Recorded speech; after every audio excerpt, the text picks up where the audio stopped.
Negative ప్రజల లోపల తీసుకెళ్ళేటటువంటి ప్రయత్నం చేస్తూ ఉన్నారు. ఈ బిల్లు ద్వారా ఏదో అన్యాయం అయిపోతుంది, ముస్లింలకు అంతా కూడా అన్యాయం జరుగుతుంది, నష్టం జరుగుతుంది, వాళ్ళ భూములు లాక్కుంటారు, వాళ్ళ మసీదులు లాక్కుంటారు, లేకుంటే వాళ్ళ దర్గాలు ఉండవు, వాళ్ళ మదర్సాలు ఉండవు, వాళ్ళ కబ్రస్థాన్లు ఉండవు, ఇట్లా అనేక రకాలుగా ముస్లింలకు ఒక భయాన్ని సృష్టించారు.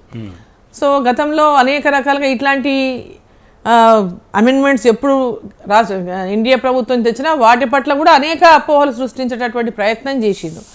సో ఇవాళ ఇదే రకంగా ఈరోజు ఈ వక్ఫ్ బిల్లు 2024 అమెండ్మెంట్ బిల్లు మీద కూడా అనేక అపోహలు సృష్టించిండ్రు, అనేక రకాలుగా దీన్ని అడ్డుకునేటటువంటి ప్రయత్నం చేసిండ్రు. అయినప్పటికీ కూడా ఈరోజు ఒకటే ఉద్దేశంతో ఎన్డీఏ ప్రభుత్వం ఒక నిర్ణయం తీసుకునేది ఏంటంటే వక్ఫ్ ఈ యొక్క బోర్డు ద్వారా జరగాల్సినటువంటి న్యాయం పేద ముస్లింలకు జరగడం లేదు, పేద ముస్లిం మహిళలకు జరగడం లేదు, భర్తలు కోల్పోయినటువంటి మహిళలకు కూడా అన్యాయం జరుగుతూ ఉంది, వారికి కూడా ఎలాంటి న్యాయం జరగలేదు.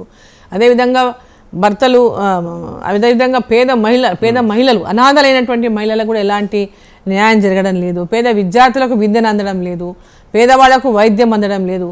పెద్ద ఎత్తున ఈ యొక్క ఆస్తుల ద్వారా పెద్ద ఇన్కమ్ ఉన్నప్పటికీ కూడా ఆ ఇన్కమ్ని చూపించడం కొద్దిగా ఉంది, దాని వెనుక పెద్ద ఎత్తున కరప్షన్ జరుగుతూ ఉందనేటటువంటిది కూడా చాలా చోట్ల వాళ్ళు ఆ సంప్రదింపుల సందర్భంలో కూడా అనేక మంది చెప్పిన ఆ విషయాలన్నీ కూడా.